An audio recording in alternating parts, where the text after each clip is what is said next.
Vamos a ver cómo sigue desarrollándose la pandemia, la epidemia en la Ciudad de México y en general en todo el país.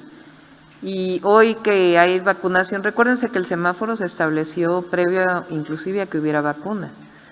Entonces, lo que hay que estudiar ahora pues es el impacto de la vacuna en el número de contagios de personas de estas edades o en general en toda la población, dada la aplicación de la vacuna. Y, por supuesto, se está eligiendo a los maestros como siguiente grupo de vacunación, pensando en que hay que regresar a clases presenciales. En muchos lugares del mundo se optó, como en México, en que no hubiera clases presenciales durante toda la pandemia. En otros lugares se optó porque las escuelas fueran parte de las actividades prioritarias o indispensables, ¿cómo le llaman? Esenciales, las actividades esenciales, y de todas maneras hubo clases presenciales bajo ciertas condiciones.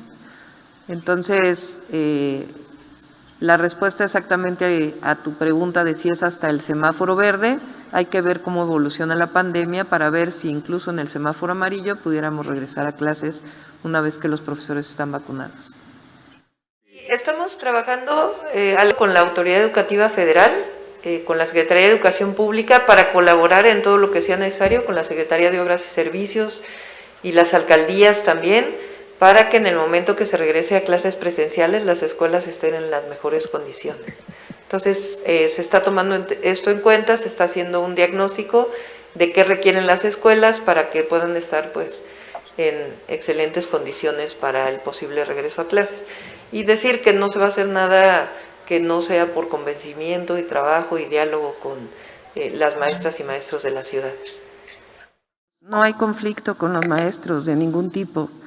Me parece que lo más importante, y en eso hay total acuerdo, y obviamente es la Autoridad Educativa Federal quien tiene el mayor diálogo con ellos y en lo que requieran van a recibir todo el apoyo. Todos estamos de acuerdo en que es importante regresar a clases, también los maestros. Número 2, todos estamos de acuerdo en la seguridad para los maestros, las maestras, todo el personal educativo y para los niños y niñas, todos estamos de acuerdo. Y número 3, estamos de acuerdo en que se vacunen todos los maestros y todo el personal educativo, en eso tenemos total acuerdo. Y número 4, también en que se arreglen todas las escuelas antes de la entrada a clases. Entonces, ya estando de acuerdo con eso, pues nada más es cuestión de dialogar. Entonces, no hay ningún conflicto, no hay problema, no hay, yo no lo veo de ninguna manera, sino al revés. Creo que todos estamos de acuerdo y sencillamente pues es la comunicación y el diálogo para poder acceder a todas estas condiciones de regreso a clases. Entonces, yo creo que es muy importante, creo que todos estamos de acuerdo, repito, en que es importante regresar a clases de manera segura. Y en esa perspectiva, el diálogo con los maestros pues va a ser muy ágil porque no hay contradicción entre ellos y nosotros vamos a apoyar a la Autoridad Educativa Federal en todo lo que se requiera. A ver, vuelvo a repetir lo que ya dije por tercera ocasión y con todo gusto lo hago.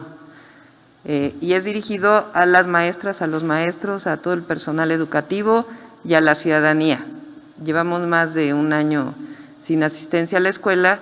Las madres, padres de familia, pues obviamente buscan que sus hijos regresen a clase, siempre considerando la seguridad. Los maestros y maestras también obviamente pues quieren regresar a clase, siempre y cuando se garantice la seguridad. Y en eso estamos todos absolutamente de acuerdo. Entonces, nada más es cuestión de sentarse a dialogar, a platicar para ver cuáles son esas condiciones, cómo hacerlo y que todo el mundo avancemos, pues por el bien de las niñas, los niños, los adolescentes de los jóvenes de nuestra ciudad y de los maestros también. Entonces, no hay contradicción. Al contrario, yo creo que hay un acuerdo y lo importante es sentarse a dialogar a través de la Autoridad Educativa Federal y con el apoyo del gobierno de la ciudad en lo que requieran para poder establecer estas condiciones. Entonces, no hay contradicción y jamás va a haber contradicción con los maestros. El sector educativo, el objetivo es reactivar la educación pública. Este es uno de los derechos fundamentales de la sociedad que ha estado interrumpido por la pandemia durante un año, un poco más de un año, y queremos ya reactivarlo, donde existan condiciones epidemiológicas favorables. Entonces, aquí, contrario a la intuición, el uso de la vacuna no ocurre en situaciones de intensidad epidémica alta, sino de intensidad epidémica baja.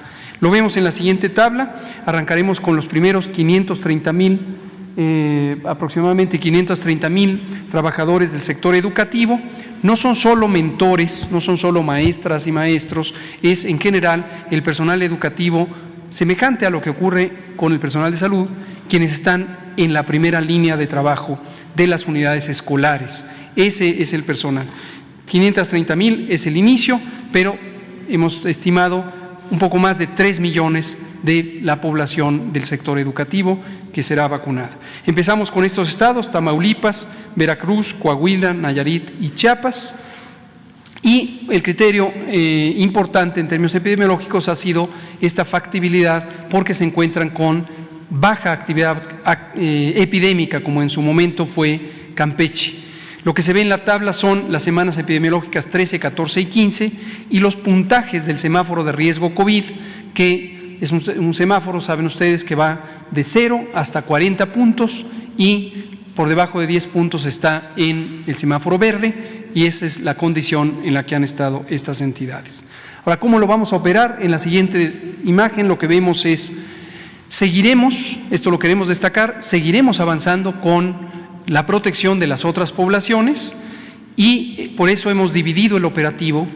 El personal de las brigadas Correcaminos seguirá vacunando al personal de salud de primera línea que está pendiente, a las personas adultas mayores, y en su momento también ese personal con las personas de 50 años y más.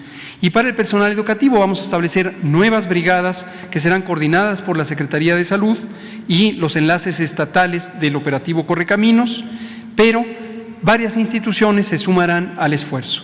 En el caso de Veracruz, la Secretaría de Marina directamente se hará cargo del operativo en coordinación con la Secretaría de Educación Pública Federal. En el caso de Tamaulipas y Coahuila, la Secretaría de la Defensa Nacional en coordinación con la SEP.